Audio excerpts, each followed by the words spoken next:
नमस्कार, अपना बिहार देख रहे हैं आप और मैं हूं आप सबके साथ अनूप। खबरों की शुरुआत करेंगे और सबसे पहले बात नीतीश कुमार के दलित कार्ड की। विधानसभा चुनाव के ठीक पहले सीएम नीतीश कुमार ने दलित कार्ड खेला है। सीएम ने अधिकारियों को आदेश दिया कि अगर दलित परिवार में किसी की हत्या होती है तो उनके परिवार के किसी एक सदस्य को सरकारी नौकरी दी जाएगी।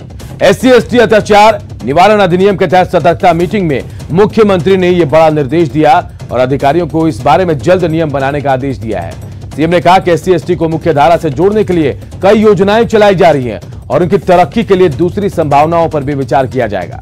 समीक्षा बैठक में मुख्यमंत्री ने यह भी कहा कि अनुसूचित जाति जनजाति कल्याण विभाग जल्द लंबित कांडों का निष्पादन करे और इसके लिए 20 सितंबर तक का वक्त भी दिया गया है। इस बैठक में डिप्टी सीएम और बीजेपी नेता सुशील मोदी भी मौजूद थे।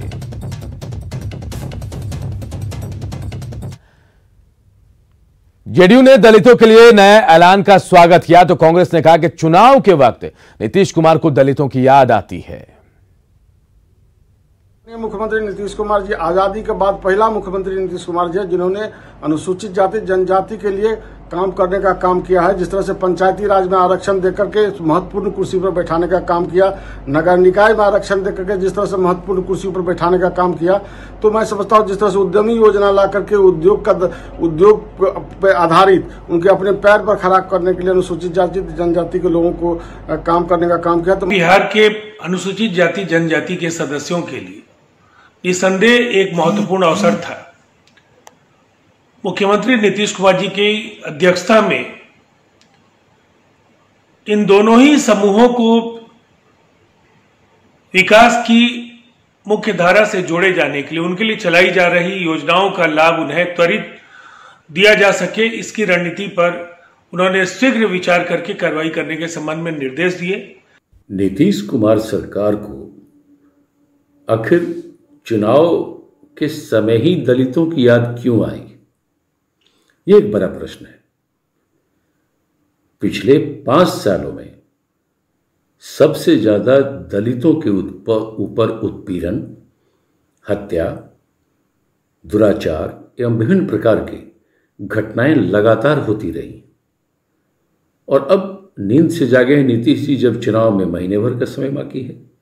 मैं समझता हूं इस तरह के अवसरवादी घोषणाओं का न तो दलितों के ऊपर कोई असर पड़ेगा, न आम जनता इसे अच्छे ढंग से देखेगी।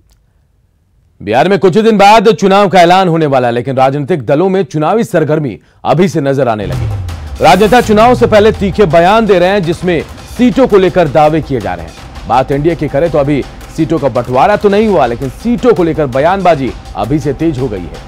बीजेपी सांसद और केंद्रीय ऊर्जा मंत्री RK सिंह ने बिहार में गठबंधन से जुड़ा एक अहम बयान दिया है जिसमें उन्होंने कहा कि हम अपने दम पर बिहार में सरकार बना सकते हैं, इसमें कोई शक नहीं है, लेकिन वो अपने दोस्तों को नहीं छोड़ते हैं। बीजेपी सांसद RK सिंह के बयान से ऐसा लग रहा है कि इस बार एनडीए में सीट शेयरिंग का फॉर्मूला कुछ बदला सा नजर आ सकता है।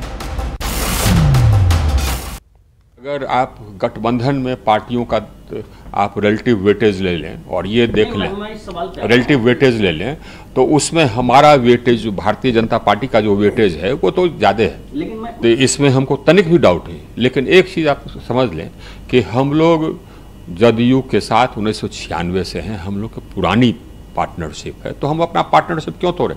तो हम तो नहीं तोड़ने वाले इस अपने पार्टनरशिप को। लेकिन जहाँ तक आप सोचते हैं कि हाँ क्या हम अकेले लड़ने की स्थिति में हैं या नहीं, तो बिल्कुल है, हम अकेले लड़ने की भी स्थिति में हैं और अकेले लड़ करके सरकार बनाने की भी स्थिति में, इसमें कहीं कोई शक किसी को होना नहीं चाहिए। इधर विधानसभा चुनाव से पहले लालू के बड़े बेटे तेज प्रताप यादव के बगावती तेवर दिख रहे हैं। तेज प्रताप अपने समर्थकों को चुनाव में टिकट दिलाने की तैयारी में है और इसके लिए उन्होंने पटना में छात्र आरजेडी की बैठक की। ये बैठक पार्टी से बिल्कुल अलग है। तेज प्रताप ने यह भी कहा कि छात्र आरजेडी से जुड़े वैसे नेताओं को पार्टी का टिकट दिया जाएगा जिनकी उम्र 25 साल से ज्यादा है और इसके लिए वो रांची जाकर लालू प्रसाद से बातचीत भी करेंगे। तेज प्रताप यादव से बातचीत की हमारे सहयोगी अमित कुमार ने। आरजेडी के साथ तेज प्रताप यादव ने एक बैठक की है और ये बैठक पटना के एक निजी होटल में हुई है। हमारे साथ मौजूद है तेज प्रताप, बात करते हैं इनसे। तेज प्रताप जी, आपने बैठक की है, बैठक में क्या दिशा निर्देश दिया? देखिए, बैठक जो हम लोगों ने किया, छात्र संवाद करके हम लोग पूरे बिहार के जितने भी तमाम जिला हैं, तमाम जिला में छात्र संवाद चलाने का काम करेंगे और जिस तरीके से जो चुनाव जो आ रहा है 2020 का चुनाव, और जिस तरीके से नौजवानों को जो धोखा देने का काम किया है इस सरकार के द्वारा, और पूरे तरीके से जो नौजवान जो पढ़े लिखे नौजवान जो शिक्षक हैं, जो पढ़े लिखे नौजवान हैं, और कई एक ऐसी समस्याओं को लोगों ने, छात्र के लोगों ने, लड़कों लोग जो जिला के हैं उन लोगों ने झेलने का काम किया है। और जिस तरीके से बिहार सरकार ने इन लोगों के साथ, इन लड़कों के साथ और छात्र के नौजवान आम से आम लड़का जो है उसको रोज़गार नहीं मिला, जिसका कारण है कि सब लोग बिहार छोड़ करके जाना पड़ता है। तो तमाम ऐसी मुद्दाएं थी और चुनाव का भी विषय भी था, और अपना संगठन को और नया संगठन बनाया गया है, नया कमेटी सभी जिला अध्यक्षों को बनाया गया है, अध्यक्ष बनाया गया सेलेक्ट करके। और हमारी इसमें एक छोटा सा हमने एक पहल भी किया कि सब लड़के लोगों का जैसे कि डिमांड था कि टिकट, जिस तरीके से जो चुनाव का जो टिकट का जो चल रहा है माहौल, तो उसमें जो जिनका एज है लड़कों का, जिनका 25 है और जो इच्छुक हैं चुनाव लड़ने के लिए, तो उनको भी हम उसमें कि छात्रों को भी चुनाव लड़ाया जाए, और ये डिमांड हम रखने का काम करेंगे राष्ट्रीय अध्यक्ष जी से और तेजस्वी जी से। ऐसे कितने छात्र संगठन से जुड़े लोग हैं जो चुनाव लड़ सकते हैं, जिनके लिए आप सिफारिश करेंगे लालू यादव जी से? देखिए, उसमें जैसे है कि लड़के जो काम कर रहे हैं लगातार, तो इसमें लोगों का अपना, सारे लड़कों का अपना चाहत होता है कि हम भी भाई आगे बढ़ करके, और पार्टी के लिए जब शुरू से हम कर रहे हैं तो हमारी भी एक होनी चाहिए कि हम भी चुनाव लड़े, फेस करें, हर एक चीज़ को देखें। विधायक तो सबके मन में अपना अपना रहता है, तो वैसे लड़के जो लड़के रहेंगे इन्वॉल्व हैं जो पार्टी से और जो सामाजिक न्याय को जो फॉलो करते हैं, तो हम वैसे लड़कों को आगे बढ़ाने का काम कर रहे हैं। छात्र राजद से जुड़े हुए जो लोग हैं, जो संघर्ष किया है पार्टी के लिए, जिन लोगों ने वो चुनाव मैदान में उतरेंगे, इसको लेकर के ये अपने पिता लालू प्रसाद यादव से बात भी करेंगे, सिफारिश करेंगे। खैर, देखना होगा कि लालू प्रसाद यादव तेज प्रताप यादव के इस मांग पर क्या निर्णय लेते हैं, क्या विचार करते हैं। कैमरा पर्सन नीलमणि के साथ अमित कुमार, न्यूज़ 18 पटना। एनडीए में जीतन राम मांझी की एंट्री के साथ ही अंतरकला भी सामने आ गई है। तभी तो सरकार के कुछ योजनाओं को लेकर चिराग ने जब सवाल खड़े किए तो मांझी ने खुलकर जवाब दिया और साफ कर दिया कि नीतीश के खिलाफ बगावत बर्दाश्त नहीं। तो क्या मांझी के बहाने नीतीश एक तीर से दो निशाना साध रहे हैं? जब नीतीश जी के साथ हैं, अगर नीतीश जी को किसी भी प्रकार के हानि की बात अगर वहाँ से होती है चिराग जी के यहाँ से, तो उसका प्रतिकार हम उसी रूप में करेंगे। यानी हमको सुनने में आया कि वो कहते हैं कि जहाँ से जदयू का कैंडिडेट रहेगा वहाँ चुनाव लड़ेंगे चिराग साहब। हम भी कहते हैं कि जहाँ एलजेपी का कैंडिडेट होगा वहाँ हमारा हिंदुस्तानी अवाम मोर्चा लड़ेगा चुनाव। हम अगर लाभ की बात सोचते तो हमको तो राज्यपाल बनाया जा रहा था, कहाँ हम स्वीकार किया। 2 दिन पहले एनडीए में घर वापसी करने वाले जीतन राम मांझी के तेवर सहयोगी एलजेपी पर बेहद तल्ख हो गए हैं। ये चिराग जी के यहाँ से, तो उसका प्रतिकार हम उसी रूप में यही वो बयान है जिसने सत्ताधारी दल में मांझी वर्सेस चिराग वाली सियासत को हवा दे दी है। मतलब मांझी के बयान के मायने और संदेश बिल्कुल साफ हैं। नीतीश के खिलाफ बगावत बर्दाश्त नहीं, चिराग आवाज उठाएंगे तो जवाब मैं दूंगा। रामविलास ने दलितों के लिए कुछ नहीं किया, मैं सिर्फ फायदे के लिए काम नहीं करता। जीतन राम मांझी ने चिराग को तो जवाब दिया ही, उनके पिता रामविलास पासवान को भी नहीं छोड़ा। कह दिया कि दलितों की भलाई का काम तो पासवान जी ने किया ही नहीं। जो शेड्यूल कास्ट के हित के लिए बर्निंग मुद्दा है, उस पर इतना बड़ा राजनीतिक जीवन और सरकार में लगातार रहने के बाद भी वो मामला को उन्होंने तरजीह नहीं दी। इसीलिए यहाँ पर वैचारिक हम लोगों में बातें हो सकती है। वो बोलेंगे शेड्यूल कास्ट के बारे में तो हम कहेंगे कि शेड्यूल कास्ट में बोलने का आपको कोई अधिकार नहीं। चिराग को मांझी के चेतावनी पर जेडीयू के नेता संभलकर बयानबाजी कर रहे हैं, खुद के ताकत बढ़ने की बातें कर रहे हैं, तो वहीं विपक्ष कह रहा है कि मांझी बगैर नीतीश के शह पर ऐसे बयान नहीं दे सकते। मांझी जी बड़े नेता है और कमजोर वर्गों में उनका व्यापक आधार है। उनके आने से एनडीए की ताकत बढ़ी है। जिस तरह से ये अटैक कर रहे हैं चिराग जी को, वो खुद मांझी जी कर रहे हो मैं नहीं मानता, लेकिन मेरा मानना है कि अभी आप एक दिन पहले गए हैं और एक दिन 24 घंटे के अंदर अगर इस तेवर से आप कह रहे हैं तो जाहिर तौर पर ये तेवर स्वतः स्फूर्त नहीं हो सकता। तो चुनावी साल में विरोधियों को दम दिखाने को तैयार एनडीए का जायका क्या मांझी की एंट्री ने बिगाड़ दिया है, या फिर मांझी के बहाने नीतीश क्या एक तीर से दो शिकार कर रहे हैं? खुद की सरकार पर चिराग के सवालों का जवाब क्या मांझी की ओर से बताने की सोची समझी कोशिश की जा रही है? वैसे सीट शेयरिंग से पहले ये प्रेशर पॉलिटिक्स भी कहा जा सकता है, जिसका सियासी मतलब बखूबी समझा जा सकता है। न्यूज़ 18 के लिए दिल्ली से अमितेश के साथ पटना से रविश नारायण, रजनीश और साकेत की रिपोर्ट। इधर बिहार एलजेपी के संसदीय बोर्ड के अध्यक्ष राजू तिवारी ने कहा कि जेडीयू ने एनडीए में जीतन राम मांझी की एंट्री कराई और पार्टी उपेंद्र कुशवाहा और वीआईपी को भी गठबंधन में लाने का स्वागत करती है। उन्होंने कहा कि नरेंद्र मोदी के नेतृत्व को स्वीकार कर जो भी आएगा उनका स्वागत किया जाएगा। जीतन राम मांझी की एंट्री हो चुकी है एनडीए के भीतर, कैसे देख रहे हैं उनकी तरफ से जो बयान आ रहा है उसको, और उनकी एंट्री का आप लोग स्वागत क्यों नहीं कर रहे हैं? नहीं, अभी इस पे हम कुछ बयान नहीं देना चाहते हैं, क्योंकि अभी उनका प्रेस कॉन्फ्रेंस है, अभी किसी बड़े एनडीए के नेता के द्वारा नहीं ये सब है, तो उस पर बयान देने का कोई मतलब नहीं होता। मांझी एनडीए में वापस आ गए हैं, पहले भी एनडीए में थे आप लोगों के साथ में 2015 में, 5 साल पहले। अभी जब आए हैं तो आपकी पार्टी स्वागत क्यों नहीं कर रही? आप लोग स्वागत करने के लिए तैयार हैं? देखिए एक चीज बता दे रहे हैं, हमारी पार्टी का स्पष्ट है कि आदरणीय देश के यशस्वी प्रधानमंत्री नरेंद्र भाई मोदी में आस्था रखने वाले जितने भी लोग हैं, सनाम मल्लाह हैं, उपेंद्र कुशवाहा जी हैं, कोई आवे, हमारे देश के प्रधानमंत्री के नेतृत्व में आस्था रखने वाले जितने लोग अगर आना चाहें एनडीए में, तो मेरी पार्टी उनका स्वागत करती है। वहीं शिक्षा मंत्री कृष्णनंदन वर्मा ने कहा कि जीतन राम मांझी दलितों के बड़े नेता हैं और चिराग पासवान को नीतीश कुमार के बारे में टिप्पणी नहीं करनी चाहिए। चिराग जी जो बोल रहे हैं पता नहीं, अब जब हम लोग एनडीए के सब लोग पार्ट हैं और एनडीए के का तय हो चुका है कि एनडीए की सरकार श्री नीतीश कुमार जी के नेतृत्व में बनेगी, तब फिर इधर उधर करने बोलने की क्या जरूरत है? तो पता नहीं किन कारणों से ऐसा बोलते हैं। और आज इसको तो यही कहा जा सकता है, लेकिन जीतन राम मांझी ने आज जो कुछ कहा है बहुत सही कहा है और ये इनका अनुभव बता रहा है।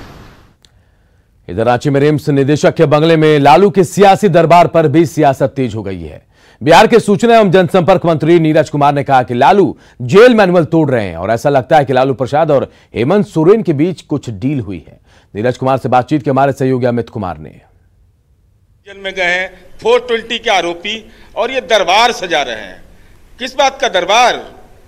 भाई जो आदतन अपराध करने वाला व्यक्ति हो, भ्रष्टाचारी हो, तो उसको किस, और ये जेल आईजी, आपके जेल आईजी हैं, वह कह रहे हैं कि लगातार जेल मैनुअल का उल्लंघन हो रहा है, मजिस्ट्रेट नियुक्त कर रहा है, वास कर रहे हैं।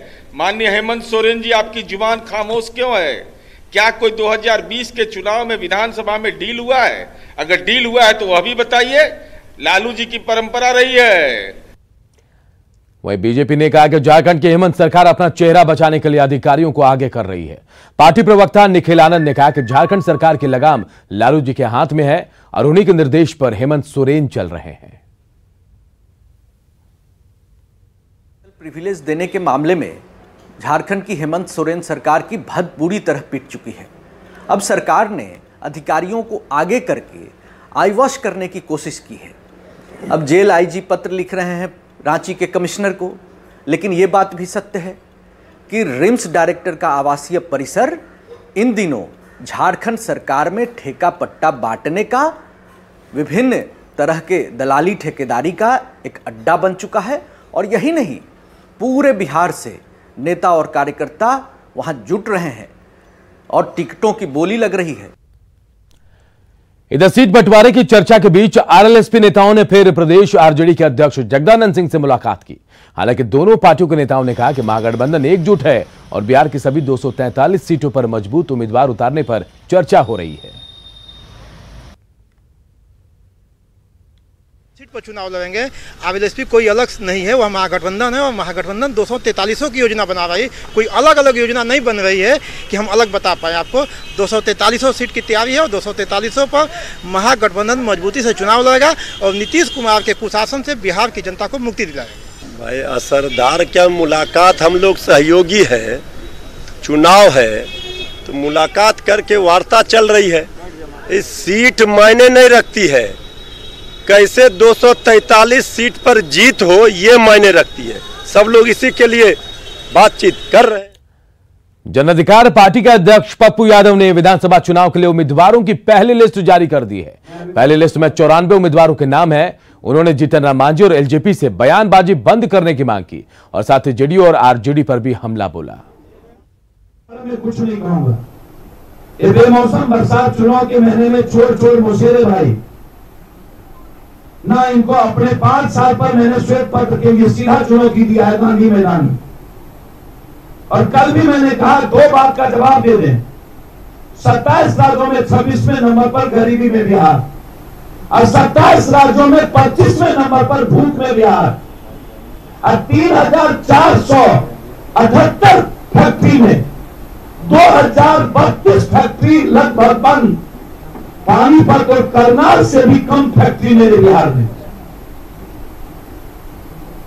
और एजुकेशन और हेल्थ कोलैप्स, इतने का जवाब हमको नीतीश कुमार दे दे। बिहार कांग्रेस के प्रभारी शक्ति सिंह गोहिल ने कहा कि महागठबंधन में सीटों को लेकर कोई विवाद नहीं है और जल्दी तालमेल कर लिया जाएगा। पटना पहुंचे शक्ति सिंह गोहिल ने कहा कि जरूरी नहीं है कि तालमेल के लिए किसी से मुलाकात ही किया जाए, बात करने के कई और जरिए भी हैं। बताने के लिए क्या वक्त नहीं होता है, तो आपको लगता है कि कुछ नहीं होता। आज इस दौरे में आए हैं, किससे मुलाकात होने की बात संभावना है? अभी कोरोना चल रहा है, कोई साथियों के साथ बात करने के लिए फिजिकली मिलना जरूरी नहीं होता है, बहुत रास्ते होते हैं। तेजस्वी से आप बात करेंगे, आए हैं तो तेजस्वी से मुलाकात होगी? तेजस्वी भाई से बात करने के लिए मुझे पटना आने की जरूरत नहीं है, तेजस्वी भाई से बात होती रह जाती है। जियो नीट परीक्षार्थियों को कोई दिक्कत ना हो, इसके लिए राजनीतिक दल भी अब आगे आ रहे हैं। लोक जनशक्ति पार्टी ने ऐलान किया कि स्थानीय नेता अपने अपने इलाकों में मदद करेंगे। दरभंगा में एलजेपी प्रदेश कार्यकारिणी के सदस्य प्रभाकर ठाकुर ने कहा कि परीक्षा को लेकर एलजेपी ने बिहार के सभी जिलों में हेल्पलाइन नंबर जारी किया है। दरभंगा जिला में भी 3 हेल्पलाइन नंबर जारी किया गया है और इस नंबर पर परीक्षार्थी और अभिभावक डायल कर अपनी परेशानियां बता सकते हैं। उनको हर संभव मदद दी जाएगी। चाहते हैं कि अगर उनको कोई दिक्कत हो अपने केंद्र पर पहुंचने में कहीं से भी, तो इन तीनों नंबर पर संपर्क करेंगे। हमारी पूरी लोक जनशक्ति पार्टी की टीम उन छात्रों को सही समय पर केंद्र पहुंचाने में सहयोग करेगी। नंबर है 9431086457, डॉक्टर शाहनवाज अहमद कैफी, प्रधान महासचिव लोक जनशक्ति पार्टी बिहार। दूसरा नंबर है प्रभाकर ठाकुर जी का 8539852717। और पटना से एक अहम खबर इस वक्त आ रही है। पटना के जेपी सेतु पर सड़क हादसा हुआ। इस हादसे में 2 लोगों की मौत की खबर आ रही है। अज्ञात वाहन ने बाइक को टक्कर मारी है। इस हादसे में एक युवक जो है प्राइवेट हॉस्पिटल में भर्ती भी है। तो देखिए बड़ी खबर इस वक्त पटना से आ रही है, जहां पर जेपी सेतु पर सड़क हादसा हुआ है। इस हादसे में 2 लोगों की मौत हुई है, जबकि एक शख्स घायल है। अज्ञात वाहन ने बाइक को टक्कर मारी। इनमें से एक शख्स जो घायल है उसे निजी हॉस्पिटल में भर्ती कराया गया है।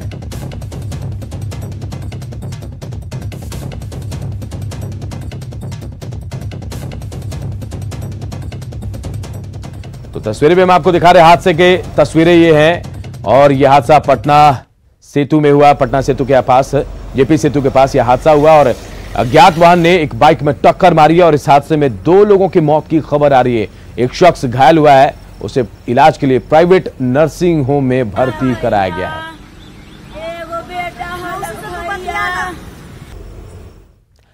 और इस बुलेटिन में इतना ही, लेकिन खबरें लगातार जारी है। देखते रहिए न्यूज़ 18 बिहार झारखंड।